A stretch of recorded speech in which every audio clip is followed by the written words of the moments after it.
This is TWiT.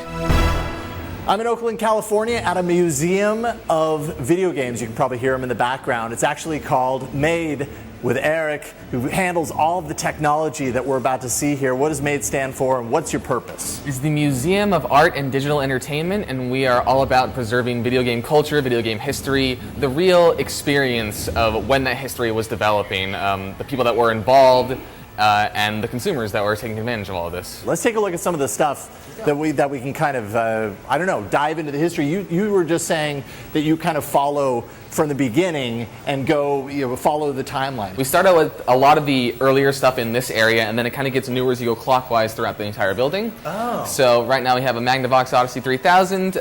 If you're familiar with the Odyssey, that was like the first official home console. But this was one that was dedicated to Pong. Magnavox sort of like spun off into a whole bunch of Pong consoles. So Pong, very iconic.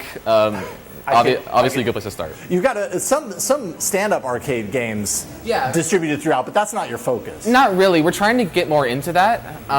We have a few volunteers and affiliates that are trying to help us out on that front. I mean, this is a huge building. I could see you have the space to expand to. But we try to focus a lot more on home consoles and home experiences, because that's probably where it, at least in my opinion, has become the most mainstream. Yeah, absolutely. And actually, it's easy to fall out of touch with this stuff. Like, there are a lot of people, like the Atari 400, not super familiar. Everybody's familiar with the Atari 2600. But, I mean, these are machines. I mean, that's kind of the point, right? You walk through the museum, you see these machines that maybe you have, maybe you haven't heard of, but they all carry high importance to where we are right now in the world of video game development.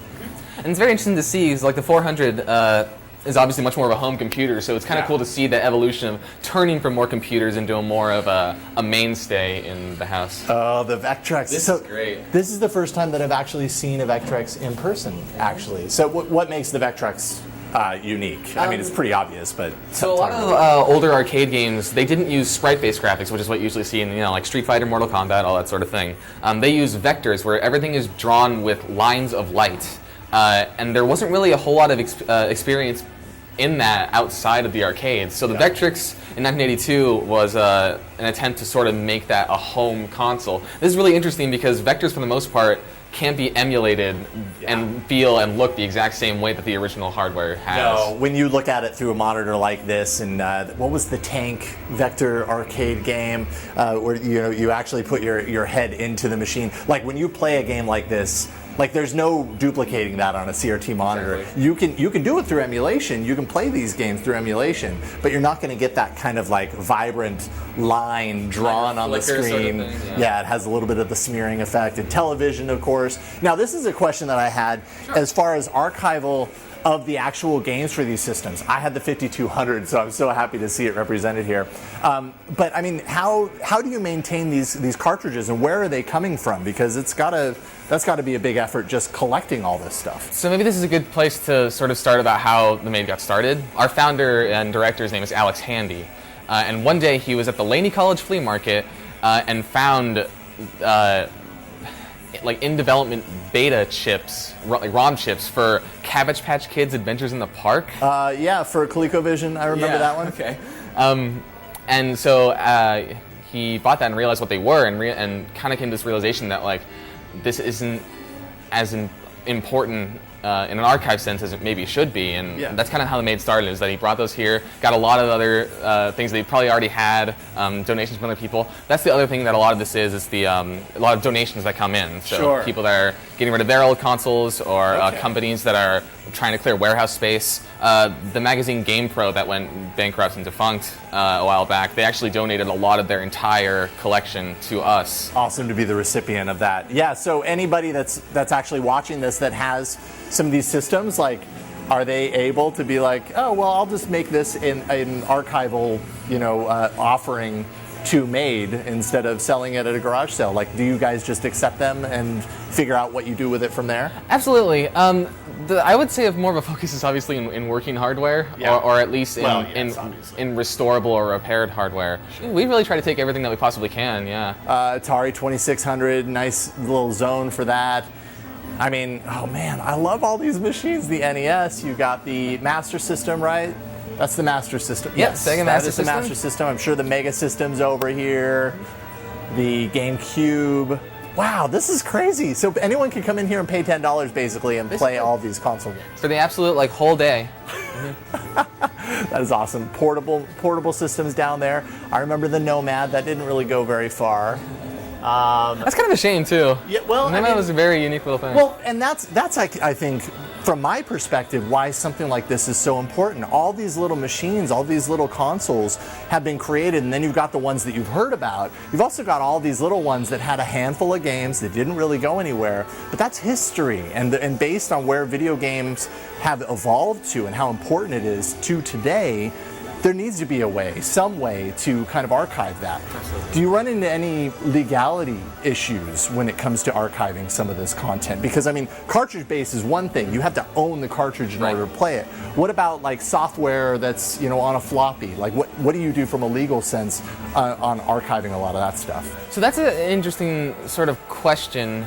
As far as old floppy hardware and stuff like that, I think a lot of it is like available to personally archive now. A lot of the hardware patents and stuff like that, copyrights expired, so you are able to do that. But it really varies by what it is. One of the things that we try to do is not get in the way of any sort of active copyright that might be an issue. Right. If that's the case, we usually just have the physical copy and just try to store it, make sure it's in good condition, things like that. Mm-hmm. Then there's also the case of like this court case that we're currently doing right now. Sure. Yeah. Talk about that. Sure. So there is a copyright exemption we're fighting for to have historical institutions preserve online MMO servers and things like that are defunct now, so we can bring that experience back online. Right. We've had some personal success so far. We relaunched Lucasfilm's Habitat, which was, as far as we know, the first really true example of an MMO. Sure. We partnered with the original developers and all of that, got all the proper clearance, and were able to bring it back online both in emulated form and real console form to hook it up to a network. Do you have that running here? We're working on getting actual setup done, but it's been online for a little over a year now, I think. Oh, right on. That is so cool. Well, wish you the best of luck on that, because I think the reasons behind all of this, like, we can all understand why this stuff needs to be archived and accessible for anyone to come into. What haven't we looked at? This is the 16-bit generation. 16 up to like 32, and then we end up with a 64. This is interesting from the guests that come into our space. It kind of gives you a nice little example of just how much of an impact each of these specific systems have made. Yeah. So we don't get a lot of requests for like, hey, I want to play this specific TurboGrafx 16 game, I want to play a specific Jaguar game. Sure. It's obviously much more tied to like the Genesis, Super Nintendo, PlayStation, N64. But that in itself is really interesting because they're so packed together, and in this one space you can really branch out and experiment and find things that you may not have played before or even heard of before. How many people have hopped onto a Jaguar system, actually? Probably not that many. It also is very representative of the US kind of focused priorities, because some of these systems actually did really well overseas and in other markets, but really didn't go very far in the US market, and you're kind of representing all of them in that regard. Trying the best to. Yeah, absolutely. And then we've got, of course, a Doom wall. This is all the different iterations of Doom. Is that what I'm looking at here? Yeah, for the most part. This is sort of our rotating exhibit area, so we've had a lot of different things. We did a Sonic series presentation back when Sonic Mania came out, because that was sort of a return to the old style. We've done sort of things like just staff picks for seasonal exhibits, things like that. Anything that we want to really try to tell more of a story of and see a side-by-side comparison, this is sort of what we use it for, and it's rotated pretty regularly. Oh, that's so cool. Doom's the perfect example of that, because that's like one of those franchises that has literally been on, countless PC iterations, systems, console systems, arcade, all that kind of stuff. Neo Geo stand-up, that's looking good. And then, what is the Pippin? I've never heard of the Pippin. As far as I know, it was Apple's only home video game console. No way! Yeah. How did you end up with it? This is actually far beyond me. It was probably a donation. Wow, that is crazy. Wow, and so do you actually have any games for the Pippin, or is it just the console, here it is, it exists? For now, I think it's just the console. To my knowledge, we might have something stored in the back, though. That's insanity.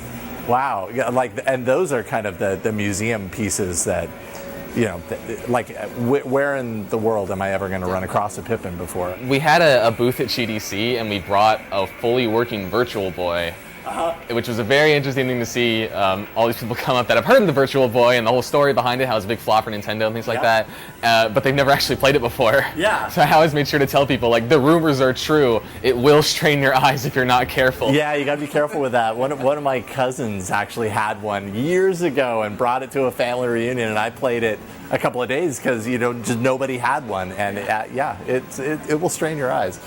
Cool. So what am I missing? What are some of the things that you're most proud of to show off here? I actually also really enjoyed this right here. This is a Japanese Space Invaders cocktail table. Straight out of Japan. Someone just had it lying around in the garage and offered to donate it to us, and still fully working and fully playable. So I like how it really represents how social games can be. Finally, we have to talk about this because this is really an impressive feat. But you're not going to find this anywhere else, right? Like, this is a unique setup. 100% unique, custom made from more or less the ground up. So what exactly is this? This is Steel Battalion? So Steel Battalion was a game released on the original Xbox, and it was kind of notorious for being absurdly expensive and eventually very rare. So the idea was that it was sort of the ultimate mech simulator. It had this ridiculous controller. I think it was like 32 buttons or something like that. All of these. I mean, this is stock with the game, right? Yeah, exactly. That. There's some pedals underneath that are actually used to control the movements. Oh, you're about to run in. The middle pedals break. The middle pedals break. So a friend of the museum, whose name is Dave Schuff, he does a lot of our arcade stuff now actually, constructed this whole thing in his garage as a hobby and just constantly revised it more and more and more. So the unique thing about it, Steel Battalion is usually just a very single sort of game. You can do LAN play and things like that. But the way Dave set it up here is that it's actually a much more cooperative experience. Steel Battalion is a very complicated game to play. There's a bit of a learning curve. But here, one person can sit in the machine and play it, and another person can actually be outside coaching the person inside. So that makes it a little bit easier to actually be able to get into play and make the most of this sort of full simulator experience. Oh no! Fall over!